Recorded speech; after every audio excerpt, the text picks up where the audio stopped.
Ashamaa harka fuunee kabajamtoota hordoftoota qaroo miidiyaa sagantaa keenya seenessa har'aatiin walitti deebinee jirra.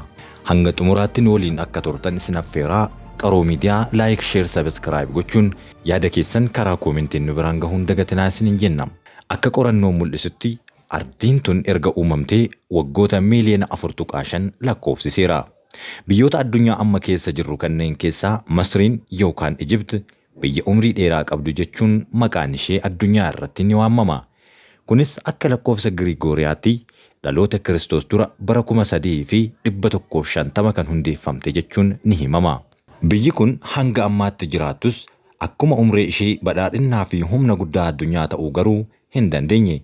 Biyya keenya Itiyoophiyaanis jabana durii irraa eegalee guutummaa ishee ta'uu baattus umrii waggaa 3,000 qabaachuun ni himama. Kabajamtoota hordoftoota keenya seenaa guyyaa har'aa keessatti umrii biyya tokkoo isin daawwachiifna. Baha giddu galeessaa kana keessatti bara faranjoota 1948 irraa eegalee naannawa sana guutuu to'achuu fi sodaa Araboota irraa dhufu qolachuuf halkanii fi guyyaa hidhannoo ishee guyyaa irraa guyyatti kan haaromsitu Israa'el umriin ishee meeqa jechuun gaafii addunyaa hundaa ta'eera. Dhiheenya kana manguddoon umrii isaa waggaa 107ffaa kabajate nama umrii guddaa addunyaa kanaa jedhamuun leellifamaa tureera. Haala kanaan yoo xiinxallame biyyi Israa'el jedhamtu umrii manguddoo tokkoo kan hin guunne jechuudha. Israa'el erga hundooftee waggaa 77ffaa ishee guuttachuuf yeroo baatii tokkoo fi torbaan tokkoo qofti ishee hafeera. Garuu Israa'el erga hundooftee waggaa 100 kan hin guutne keessatti haala baha giddu galeessaa kana keessatti humna cimaa akkamiin ijaaratte kan jedhu gaafii addunyaa guutuu ta'eera. Waraana addunyaa lammaffaa irratti Yahuudonni Awurooppaa keessa jiran miiliyoona 6 ta'an Hitleriin duguuggaan sanyii irratti raawwachuu hordofee hundi isaanii baha giddu galeessaa kanatti biyya amma Israa'el jedhamtu kanatti baqachuu eegalaniiru. Baha giddu galeessaa kana keessatti erga kuufamanii booda bara 1948tti walaba ta'uu isaanii labsatanii. Guyyaa bilisummaa labsattee kaastee Israa'el waraana garagaraa daangaa ishee hundaa keessummeessaa turteerti, ammas keessummeessaa jirti. Waggoota 76 darbaniif hanga isaa garaagara haa ta'u malee yeroon itti Israa'el lola hin keessummeessine kan qubaan lakkaa'amudha. Israa'el osoo biyya taatee hin hundaa'in dura Yahuudota muraasaa fi Araboota hedduutu laficharra jiraataa ture. Akka seenaan addeessutti yeroo waraana addunyaa tokkoffaa lafa Filisxeem jedhamu Biriteen Empire Ottoman Turkey irraa fudhachuun bulchuu eegalteerti. Waraana addunyaa lammaffaa booda lakkoofsi Yahuudota Awurooppaa fi bakka garagaraa irraa garas qubachuu hordofee Filisxeemotaa fi Yahuudota giddu galeessaa wal dhabdeen jabaataa deemuun humnoota Biriitishii ol ta'ee ture. Keessattuu Yahuudanni humna waraanaa yeroo sanitti Haaganaa jedhamu kan yeroo ammaa waraana Israa'el yookiin IDF jedhamu dhoksaan ijaaraa waan turaniif humnoota Biriteen akka bahaniif haleellaa garagaraa geggeessaa turaniiru. Albeen abbaan qaree abbaa qale akkuma jedhamu warrootuma isaan qubachiisan irratti fincila lafa Filisxeemotaa kan isaan dhuunfatan kan gadi lakkisanii socho'an taasisaniiru. Dhumarratti Biriteen yaada UN'if dhiyeessiteen Filisxeem bakka lamatti kan Israa'elii fi kan Arabootaa jedhamuun akka qoodamtu murtaa'e. Israa'el murtee kana duraanuu ni barbaaddi waan ta'eef gammaddee fudhatte. Kanarraa ka'uun bara 1948tti pirezidaantii Israa'el jalqabaa ta'uun kan muudaman Deevid Ben-Guriyoon walabummaa biyyattii labsan. Murteen UN addumatti laatte ammoo Israa'el biyyummaa ishee labsachuun Filisxeemotaa fi Araboota naannawa sana jiran hunda hin gammachiifne ture. Murtee kana sababa godhachuun waraanni Arabootaa fi Israa'el tokko jedhee eegale. Akka pirezidaantiin jalqabaa Israa'el Deevid Ben-Guriyoon filataman irraa eegalee imimmaan baha giddu galeessaa keessa jiru hanga har'aatti hin qorre. Adaamii ollaa hagamsaa ganamaa fi galgalli boo'icha. Waraana kanaan Israa'el Filisxeemota 100,000 lakkaa'aman qe'ee isaanii irraa buqqiste. 10,000 kan lakkaa'an ammoo ajjeeftee turte. Kun immoo Filisxeemota biratti naqbaa jedhamuun waamama. Naqbaa jechuun gadaa hamaa akka jechuuti. Yeroo sanatti Filisxeemonni 700,000 ol qe'ee isaanii irraa buqqa'anii turan hanga ammaatti qe'ee isaaniitti hin deebine. Manni isaaniis lafti isaaniis hanga har'aatti seenaa cinaachaa fi madaa mogolee ta'ee hafeera. Rakkoo nageenyaa Israa'elii fi Filisxeem gidduutti walakkaa jaarraa oliif deemaa jiruuf bu'urri Filisxeemonni biyya mataa isaanii hundeeffachuuf carraa dhorkamuu akka ta'e ni beekama.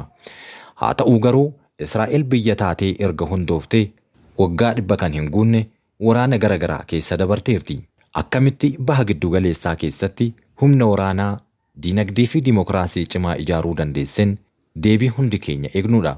Ijaarsi biyya Israa'el biyyoota kaan hedduu irraa kan adda godhu hawaasa biyya garagaraa irraa dhufeen ijaaramu isheeti. Waraana addunyaa lammaffaa dura biyya amma Israa'el jedhamtee waamamtu kana keessa kan turan lakkoofsi isaanii muraasa. Bulchiinsa Biriteen British Mandate jalatti haa ta'u Empire Ottoman Turkii jalatti lakkoofsi Yahuudota achi turanii hammana kan jedhamu miti. Waraana addunyaa tokkoffaa booda biyyoota Awurooppaa keessatti jibbisanyummaa keessumaa Yahuudota irratti xiyyeeffate babal'achaa deemuu isaa Yahuudonni biyya keenya jalqabaatti bakka jedhan Filisxeemitti godaanuu eegalan. Waraana addunyaa lammaffaa irratti Naazii Jarman Yahuudota biyya Awurooppaa keessaa adamsanii akka jumlaan ajjeefaman gochuun isaa biyya mataa isaa qabaachuu qabna jedhanii akka murteessan taasiseera. Lakkoofsi namoota Awurooppaa irraa gara Filisxeem baqatanii daran dabaluun biyya mataa isaanii akka hundeessan godheera. Bara sana irraa eegalee Itoophiyaa dabalatee biyyoota garagaraa irraa hanga ammaattuu Yahuudonni gara Israa'elitti godaanuu itti fufaniiru. Keessumaa Yahuudonni biyyoota Awurooppaa irraa garas imalan beekumsaa fi dandeettii garagaraa qabaniin guddina biyyaatiif akka gumaachantu himama. Qonna ammayyaa, ijaarsawwan bu'uuraa, jallisii ammayyaa, geejjiba, walumaa galatti diinagdee Israa'el sadarkaa amma jiru gahuu keessatti shoora ol'aanaa kan qaban isaanii. Dhaabbanni mallaqaa addunyaa akka ibsetti bara 2024 GDP'n Israa'el doolaara biiliyoona 511.94 akka ta'e gabaasa isaa keessatti eereera. Sababa waraana Gaazaa fi Libaanos keessatti geggeessaa jirtuun diinagdeen ishee guggufatus baha giddu galeessaa keessatti biyya diinagdee jabaa qabdu jechuun beekamti. Israa'el biyyoota teeknoolojii fi kalaqa addunyaaf gumaachaa jiran keessaa ishee tokkodha. Addunyaa irratti biyyoota kalaqaa fi teeknooloojiin beekaman 10 keessaa tokko akka taate ragaan ni agarsiisa. Abbaan taayitaa kalaqaa Israa'el gabaasa dorgommii addunyaa World Economic Forum wabeeffachuun fuula maarsariitii isaanii irratti akka barreessanitti bara 2016 hanga 17tti Israa'el addunyaa irratti biyya kalaqaan sadarkaa lammaffaa argatteedha. Akkasumas mala qonnaa ammayyaa irratti kalaqa Israa'el ittiin beekamtu keessaa tokko drip irrigation yoo ta'u qonna ammayyaa keessatti warraaqsa guddaa akka fide The Times of Israel gabaasa isaatiin tuqee ture. Dhaabbanni Israa'el Nefaatiim jedhamu yeroo jalqabaaf mala qonnaa jallisii drip irrigation addunyaaf kan beeksise yoo ta'u lafa hanqinni bishaanii jirutti mala ammayyaan hurka gara bishaaniitti jijjiiruun lafa gammoojjii keessatti keessumaa oomisha kuduraa fi muduraaf kan oolfamudha. Gaazexaan biyya isaanii Heritage ammoo waggaa 73ffaa hundeeffamuu Israa'el ilaalchisee gabaasa ebla 13 bara 2021 baaseen kalaqaawwan biyyattiin ittiin addunyaa irratti beekamte 73 guutee tarreesseetiin jira. Kalaqaawwan tarreeffaman kana keessaa tokko USB flash drive flaashii jedhamee kan beekamu yoo ta'u bara 2000 lammii Israa'el Dov Mooraan jedhamuun flaashiin kalaqame. Gama waraanaa saayibarii fi teeknooloojiiwwan birootiinis Israa'el biyya beekamtii horatteedha. Israa'el baha giddu galeessaa keessatti biyya humna waraanaa fi basaasa cimaa qabdu yoo taatu hundeeffama ishee irraa kaasuun waraana jajjabaa hedduu keessummeessitee jirti. Erga bara 1948 hundooftee as lolli biraa hafee kan hin beekne Israa'el humna waraanaa lafoo, qilleensaa, galaanaa fi saayibarii cimaa akka qabdutu himama. Haa ta'u garuu waraana Yom Kippur yookaan The October War bara 1973tti geggeeffamee fi bara darbe Hamaas haleellaa geggeesse irratti jabinni humna Israa'el isheen qabdu yeroo gaaffii keessa turedha. Keessumaa bara 1973tti Masrii fi Sooriyaan lafa waraana guyyaa 6 Day War jedhamuun Israa'elin irraa fudhatame deeffachuuf yeroo dheeraa qophii erga godhanii booda haleellaa tasaa irratti bananii turuun ni yaadatama. Israa'el waraana guyyaa 6 bara 1967 irratti moo'icha argatteen deebi'ee humni ishee qoccolu akka hin jirre isheetti dhagahamaa ture. Haa ta'u garuu haleellaa Masrii fi Sooriyaan torbaanota jalqabaa waraanni itti eegaletti kasaaraa waraanaa fi hamilee guddaa Israa'elii fidee ture. Boodarra Israa'el humna eeggataa bobbaasuun dadhabina qondaaltota waraanaa Masrii fi Sooriyaa dabalatee haleellaa geggeessiteen waraanicha moo'achuun injifannoo gara ofiitti deebifteerti. Bara darbes haleellaan tasaa Hamaas Israa'el irraan gahe biyya keessumaa humna tika jabaa qabdi jedhamuun gaafii keessa galchee tureera. Garuu immoo haleellaan Israa'el ji'oota 13 darban gaggeessaa jirtu keessumaa qondaaltota ol'aanoo Hamaasii fi Hizbollaa ajjeesuun isee booda humni tikaa ishee ammayyuu dandeettii cimaa akka qabu kan ragaa baheedha. Humni tikaa Israa'el Mosaad jedhamu biyyoota garaagaraa keessatti haleellaa dhoksaa gaggeessuun kan beekamudha. Israa'el dhaabbata basaasaa Mosaad dabalataan dhaabbilee waraana saayibarii gaggeessan kanneen akka Unit 82 jedhamu fa'aa ni qabdi. Gareen kun waraana saayibarii biyyattiin qaamolee diina kootii jettu irratti gaggeessuuf kan itti fayyadamudha. Raadiyoo qunnamtii miseensonni Hezbollaa itti fayyadaman kuma hedduun kan lakkaa'aman torbaanota dura. Raadiyoo qunnamtii miseensonni Hezbollaa itti fayyadaman kan kumaatamaan lakkaa'amanii fi torbaanota dura dhodhoohee miseensota Hezbollaa hedduurra miidhaa gahee tures. Humni kun harka keessaa qabaachuu muummichi ministeeraa Israa'el afaan baasanii dubbatanii turan. Haleellaa saayibarii kana kan raawwate garee waraana saayibarii Israa'el Unit 82 jedhamu akka ta'e Reuters gabaasa isaatiin eeree ture. Gama waraana idileetiin ammoo Israa'el humna waraana idilee lakkoofsaan hedduu ta'an qabaachuu baattus humna leenji'ee taa'u yookaan eeggataa qabaachuun beekamti. Yaaddoon nageenyaa biyyattii yoo mudate yookaan waraanni yoo labsame humni eeggataa kun sa'aatii 24 hanga 48 gidduutti waamamee adda waraanaatti bobba'uu kan danda'udha. Gama kaaniin ammoo lammiileen biyyattii waggaa 18 guutan kamiyyuu tajaajila waraanaa dirqamaa kennuu qaban jechuun seerri isaanii ni dirqisiisa. Israa'el waggatti baajata guddaa ramaduun humna waraana ishee ammayyeessuun kan itti beekamedha. Dhaabbanni Staatistaa jedhamu akka gabaasetti Israa'el bara 2024tti osoo waraana keessa jirtu humna waraanaaf qofa baajata doolaara biiliyoona 30 ramaddeerti.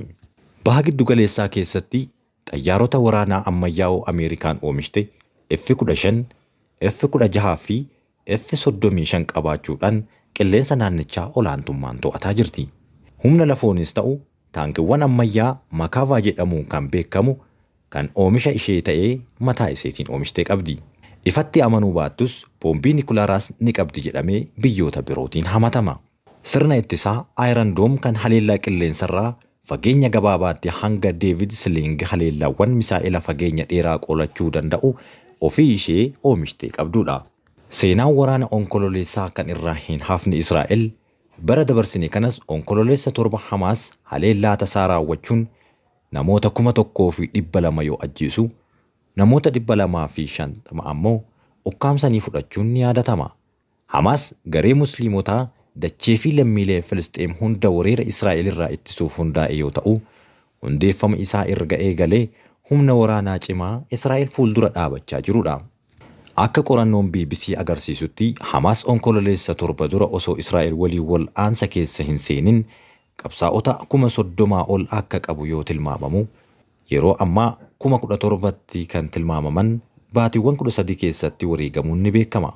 Israa'el Ismaa'eel Haniyyaa irraa eegaluun hoggantoota Hamaasiif ija ta'an dugugdee ajjeefteerti.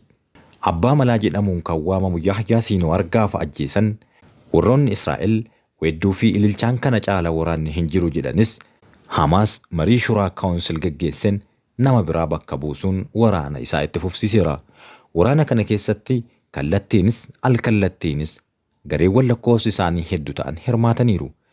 Akka fakkeenyaatti garee Yaman keessa socho'u Huutiin kallattiidhaan misaa'eloota furguggisuu irraa eegalee hanga dooniiwwan qabeenyummaa Israa'el galaana diimaa irraa ittisuun Hamaasiin cinaa dhaabbateera. Gareewwan Israa'el irratti duulan keessaa kan humna cimaa qabuu fi Iraaniin deeggarama jedhamee dubbatamu Hezbollaan lola kallattii Israa'el waliin taasisaa jira.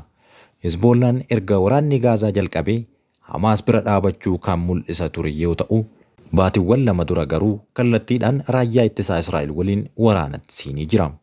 Waraanni Israa'el du'a hidhattoota isaanii lakkaa'uu kan jalqabes waraana Hezbollaa waliin erga wal loluu eegaleeti.